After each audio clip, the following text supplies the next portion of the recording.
നമസ്തേ. ചുവന്ന പട്ടുടുത്ത് അരമണി കെട്ടി കയ്യിൽ ചിലമ്പും വാളുമായി ഉറഞ്ഞു തുള്ളി വരുന്ന കോമരങ്ങളെ ചിലർ വെറും ആചാരമെന്ന് വിളിക്കുന്നു, ചിലർ അന്ധവിശ്വാസമെന്ന് പരിഹസിക്കുന്നു. എന്നാൽ സമൂഹം ഇങ്ങനെ പറയുന്നത് ഒരു കാരണത്താലാണ്. അവർക്ക് ഇതിന്റെ അർത്ഥം പറഞ്ഞു കൊടുത്തിട്ടില്ല. അർത്ഥമില്ലാത്ത ആചാരം എപ്പോഴും പരിഹാസത്തിനിരയാകും. ഇത് വെറുമൊരു ശരീരത്തിന്റെ നൃത്തമല്ല, ഇതൊരു സമൂഹത്തിനുള്ളിൽ ദീർഘകാലം അടച്ചുവെച്ച വേദനയുടെയും ആത്മാവിന്റെയും നിലവിളിയാണ്. ആരാണ് ഈ കോമരങ്ങൾ? കോമരം എന്നത് ഒരു വ്യക്തിയല്ല, അതൊരു പദവിയാണ്. ദൈവത്തിനും മനുഷ്യനും ഇടയിലുള്ള ഭയരഹിതമായ ഒരു ബന്ധമാണ്.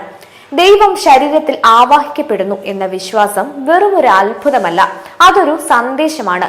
നിനക്കുള്ളിൽ തന്നെ അനീതിയെ നേരിടാനുള്ള ശക്തിയുണ്ട്. ഇതാണ് കോമരത്തിന്റെ യഥാർത്ഥ ധർമ്മം. കൊടുങ്ങല്ലൂർ ഭഗവതി ക്ഷേത്രത്തിലെ കോമരങ്ങൾ ജീവിതം മുഴുവൻ ദേവിയുടെ സേവനത്തിനായി സമർപ്പിച്ചവരാണ്. ഉത്സവകാലത്ത് അവർക്ക് സമൂഹത്തിൽ വലിയ ആദരവും സ്ഥാനവും ഉണ്ടെങ്കിലും ഉത്സവം കഴിഞ്ഞാൽ 6 മാസം ഉപജീവനത്തിനായി അവർക്ക് വലിയ ബുദ്ധിമുട്ടുകൾ നേരിടേണ്ടി വരുന്നു. ദേവസ്വം ബോർഡിൽ നിന്ന് സ്ഥിരമായ പെൻഷൻ, സാമ്പത്തിക സഹായം അല്ലെങ്കിൽ ക്ഷേമ പദ്ധതികൾ ലഭ്യമല്ലെന്നത് ഒരു സാമൂഹിക ആർത്ഥിക വെല്ലുവിളി തന്നെയാണ്.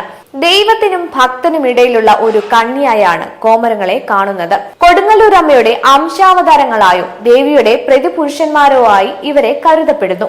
കോമരങ്ങളുടെ രൗദ്രഭാവം എന്തിനാവശ്യമാണ് എന്ന ചോദ്യത്തിന് ഉത്തരം ലളിതമാണ്.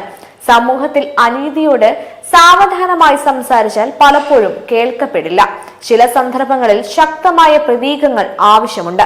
അത് മനുഷ്യന്റെ ഉള്ളിൽ അനീതിക്കെതിരെ പൊട്ടിത്തെറിക്കുന്ന നീതിയുടെ തീയാണ്. ദാരികനെ വധിക്കുന്ന കാളി ഒരു കഥയല്ല, അതൊരു ബോധമാണ്. ദാരികൻ പുറത്തുള്ള സുരനല്ല, അവൻ നമ്മുടെ ഉള്ളിലാണ്. ലഹരിയായി, അഴിമതിയായി, അടിമബോധമായി, എനിക്കൊന്നും ചെയ്യാൻ പറ്റില്ല എന്ന തോൽവിയായി പിടിച്ചു നിർത്തുന്ന ആ ദാരികനെ വധിക്കാൻ പുറപ്പെട്ട ഭദ്രകാളിയുടെ ക്രോധവും ആവശ്യവുമാണ് കോമരങ്ങൾ പ്രതിഫലിപ്പിക്കുന്നത്. വാളുകൊണ്ട് സ്വന്തം തലയിൽ വെട്ടി ചോരയൊഴുക്കുന്ന വെട്ടിത്തുളയ്ക്കൽ എന്ന കർമ്മം കാളിയുടെ ഉഗ്രരൂപത്തെയും പോരാട്ട വീര്യത്തെയും സൂചിപ്പിക്കുന്നു. സ്വയം നശിപ്പിക്കൽ എന്ന നിലയിലല്ല, അനീതിക്കെതിരെയുള്ള പ്രതിജ്ഞയുടെ പ്രതീകമെന്ന നിലയിലാണ് വിശദീകരിക്കേണ്ടത്. ആ ദാരികനെ കൊല്ലാൻ നിനക്ക് ശക്തിയുണ്ടെന്ന് ഓരോ വിശ്വാസിയെയും ഓർമ്മിപ്പിക്കുന്നതാണ് ഈ രൗദ്രഭാവം. ആചാരത്തിന്റെ അർത്ഥം പറഞ്ഞു കൊടുക്കാതെ പോയാൽ അതിന്റെ ദുരുപയോഗത്തിന് നാം തന്നെ ഉത്തരവാദികളാകും. പക്ഷെ ശ്രദ്ധിക്കും, രൗദ്രത്തിനു ശേഷം വരുന്നത് അരുളപ്പാടാണ്. അത് ശാപമല്ല, ആശ്വാസമാണ്. ഭയപ്പെടുത്തുന്നതല്ല, പ്രത്യാശയാണ്.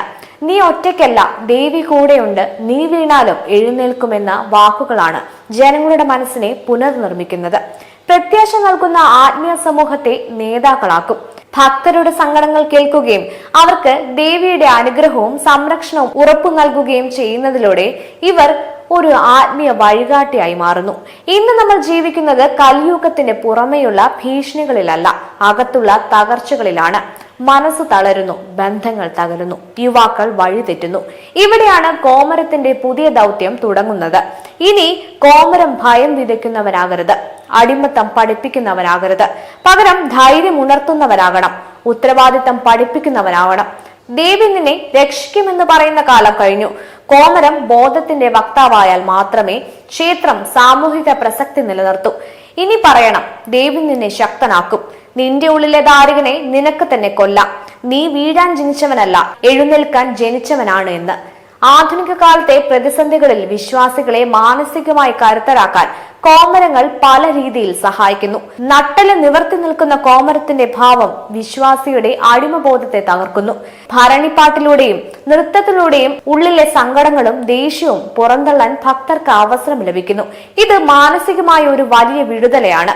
ജാതി മത വർഗ വ്യത്യാസങ്ങൾ മറികടന്ന് എല്ലാവരും ഒരേ താളത്തിൽ അരമണി മുഴക്കുമ്പോൾ അത് വലിയൊരു സാമൂഹിക ഐക്യത്തിന്റെ സന്ദേശമാണ് നൽകുന്നത്.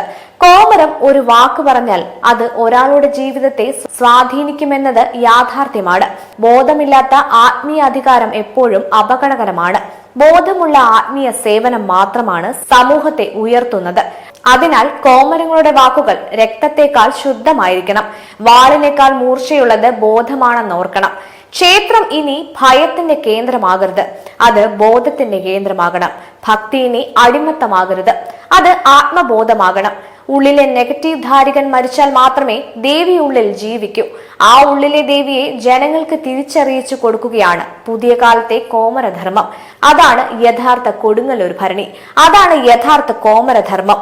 കോമരങ്ങൾ എന്നത് വെറുമൊരു ആചാര പ്രദർശനമല്ല, മറിച്ച് മനുഷ്യന്റെ ഉള്ളിലെ ഭയത്തെ മാറ്റി പോരാട്ടവീര്യവും ആത്മവിശ്വാസവും ഉണർത്തുന്ന ഒരു ആത്മീയ ഊർജ തന്ത്രമാണ്.